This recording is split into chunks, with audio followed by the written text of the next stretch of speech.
वसई विरार मनपा क्षेत्र अंतर्गत फ्लैट बेचने व खरीदने का नाम पर धोखाधड़ी के काफी मामले सामने आते रहते हैं।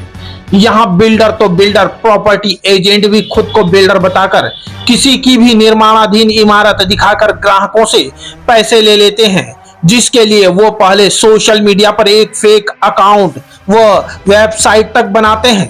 जब कोई सोशल मीडिया के माध्यम से उनके इस जाल में फंस जाता है तो वे उन्हें एक आलीशान ऑफिस और लुभावने सपने दिखाकर फ्लैट लेने वालों को ठगी का शिकार बनाने लगते हैं। और जब तक सामने वाला कुछ समझे तब तक स्टेट एजेंट के ऑफिस का नाम बदल जाता है और स्टेट एजेंट का मोबाइल नंबर भी, और कभी सामने भी आ गए तो ये स्टेट एजेंट अब देता हूं तब देता हूं कहकर मामला घुमाने लगते हैं। ऐसा ही कुछ हुआ नीति भारद्वाज के साथ, जहां उन्होंने विरार पश्चिम में ऋषभ हाइट्स नामक बिल्डिंग में एक फ्लैट चुना और वहीं से शुरू हुई उनके साथ धोखाधड़ी की कहानी। उन ठगों ने नीति को फ्लैट से संबंधित दस्तावेज भी बनाकर दिए, वो भी नकली। वहीं इस मामले में क्या कहा नीति भारद्वाज ने, आप ही सुनिए। क्या नाम है आपका? मैं नीति भारद्वाज। क्या मामला हुआ है? अब फ्लैट लेने के नाम पर कहां से आपकी ठगी हुई है, किनके द्वारा हुई?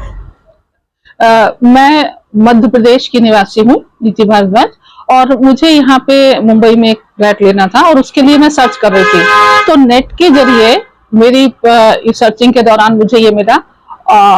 मैंने विरार में, ईस्ट वेस्ट में नहीं जानती, विरार में एकता ब्रुकलिन के सामने ऋषभ हाइट करके एक बिल्डिंग बन रही थी और उसका मुझे मिला।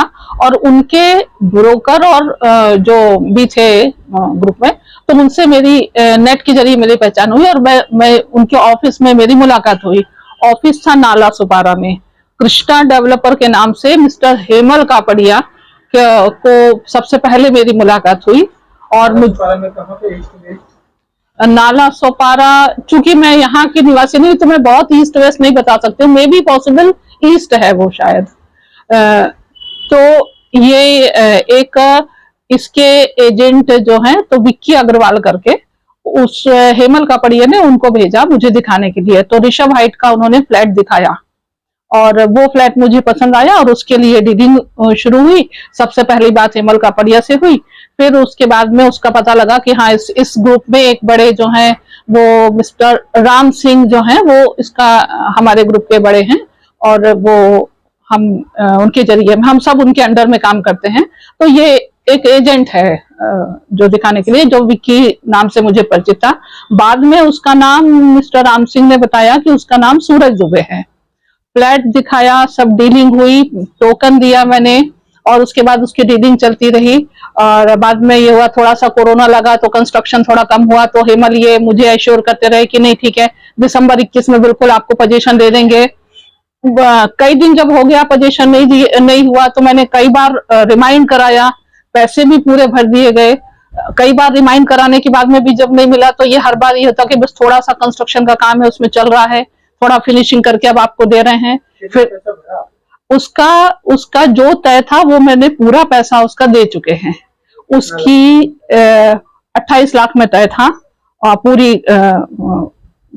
पूरी डीलिंग के साथ में।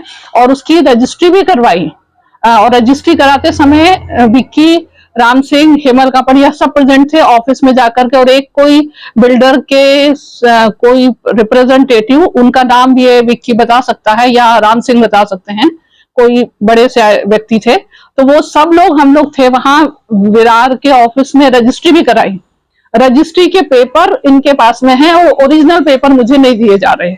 एक तो पहली चीज ये, पूरा पैसा डिपॉजिट कर दिया गया, दे दिया गया, लेकिन उसके बाद में पता चला कि वो रजिस्ट्री जो है वो फेक रजिस्ट्री कराई है। मुझे पोजीशन का लेटर भी दे दिया गया। जब हम पोजीशन लेने गए तो पता चला कि वहां तो अभी पूरा कंस्ट्रक्शन ही नहीं है और जो ऑफिस था जो था वो किसी का पता ही नहीं है।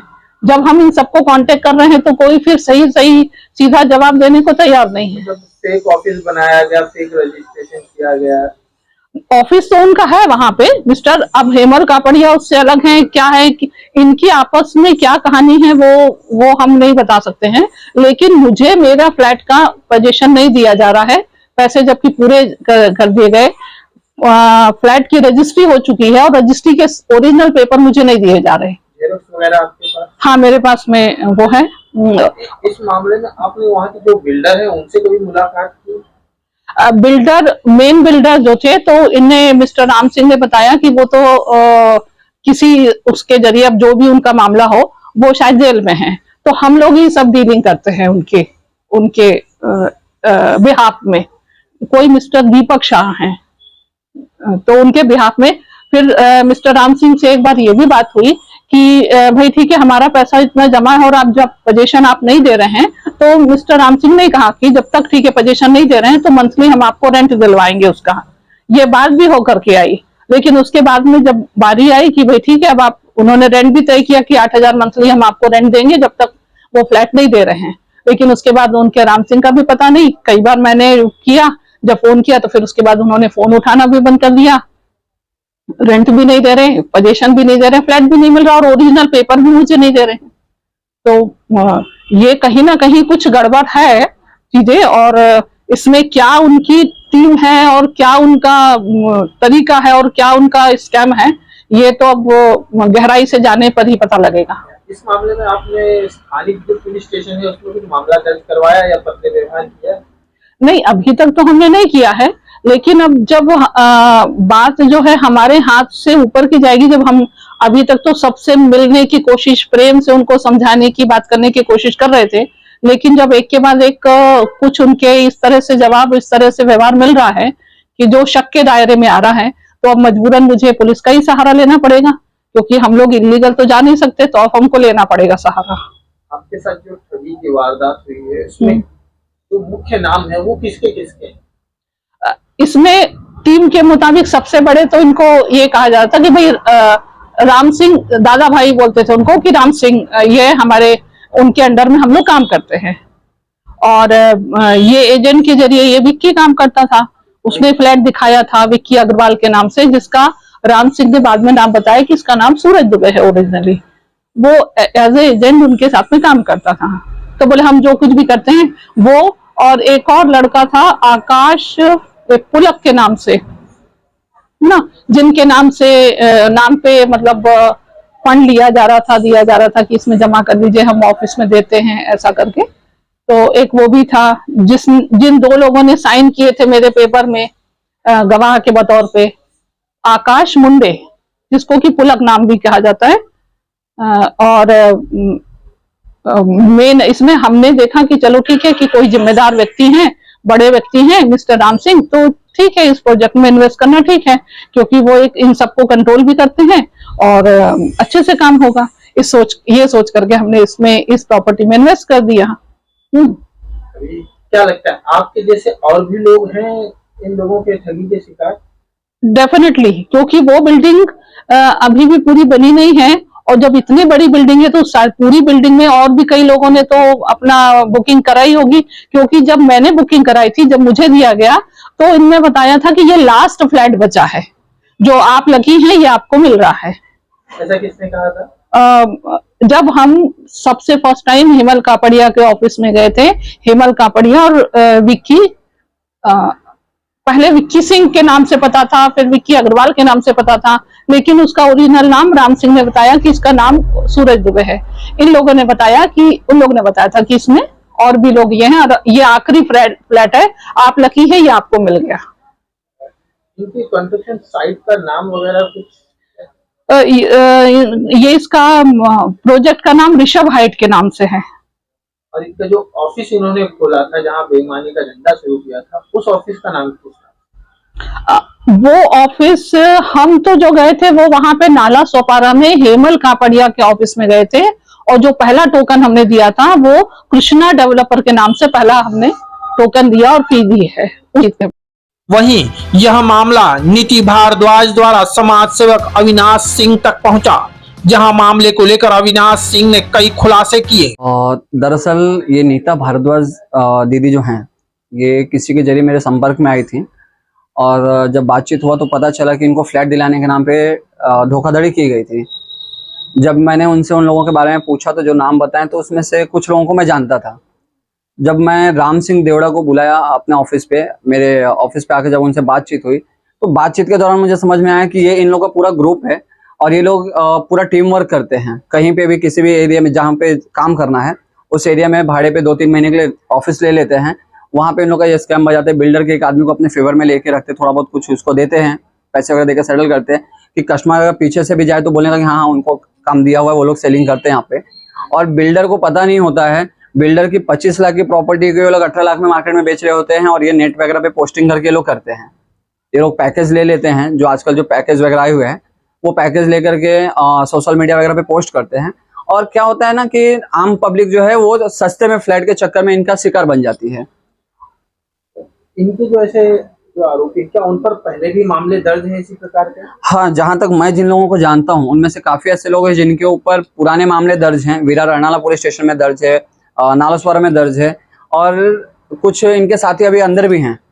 और ऐसा नहीं है कि ये 2-5 लाख का कुछ ऐसा है। इनका फर्जीवाड़ा अगर ध्यान से देखने जाएंगे तो ये आंकड़ा करोड़ों में है। ये 4-5 करोड़ का घोटाला करके बैठे हुए हैं जो अभी हमारे सामने है।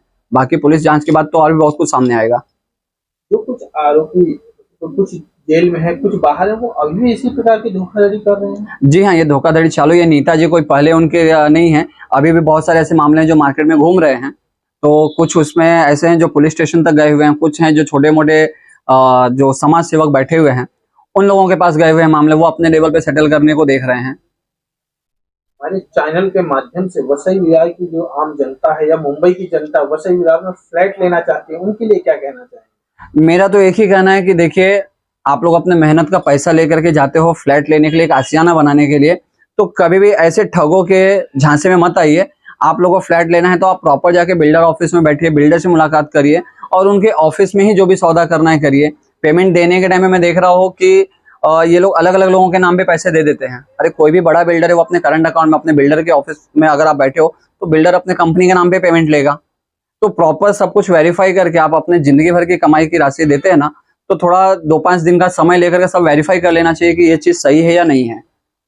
वसई विरार में देखा गया है कि फ्लैट लेन देन के मामले में बहुत ठगी होती है। एक स्टेट एजेंट खुद को बिल्डर बताकर प्रॉपर्टी बेच देता है और बाद में जो खरीदार है वो अपने आप को ठगी महसूस करता है। ऐसे मामलों में आप यहाँ के कमिश्नर से क्या गुहार लगाना चाहेंगे, क्या कहना चाहेंगे? देखिए, ऐसे सैकड़ों मामले मेरे पास आ चुके हैं और कमिश्नर ऑफिस में मैं खुद पर्सनली जाकर, जब पिछले जो हमारे सदानंद दाते सर थे, सदानंद दाते सर से मिलाओ, मधुकर पांडे सर को मिलाओ, बहुत सारे ऐसे एप्लीकेशन दिए हुए हैं। तो मैं समझता हूँ कि डिपार्टमेंट के सर पे भी काफी काम का प्रेशर है, काफी ऐसे मामले हो रहे हैं। पर जहां तक मेरा ऐसा मानना है कि पुलिस अगर पूरी निष्ठा से अगर काम करे ना तो ये मामले काफी हद तक रुक सकते हैं। क्योंकि अभी यही जो मामला चल रहा है, इस मामले में अरनाला पुलिस स्टेशन में जो केस फाइल है, इन आरोपियों से जब मैंने बातचीत किया तो इनका कहना है कि वहाँ पे कोई अर्जुन पवार करके सर हैं, हमने उनको सेटल किया हुआ है, हमने उनको 15 लाख दिया तो हमने 20 लाख दिया, हमने सब किया हुआ है सेटल, इसलिए हम आराम से बाहर घूम रहे हैं। ये इनका बेटी बोलते हैं कि भाई कितना भी स्कैम करो, पुलिस वालों को पैसा दो, हम फ्री घूम रहे हैं। आपको बता दें कि विरार में अभी तक फर्जी पेपर का मामला थमा नहीं है, जिसमें 55 बिल्डिंगों से अब उसके भी आंकड़े 100 पार कर चुके हैं। और अब एक और ऐसा मामला अब देखना होगा कि इस मामले में पुलिस प्रशासन से नीति भारद्वाज को किस प्रकार की मदद मिलती है। विरार से क्राइम रिपोर्टर्स टीवी न्यूज की एक रिपोर्ट।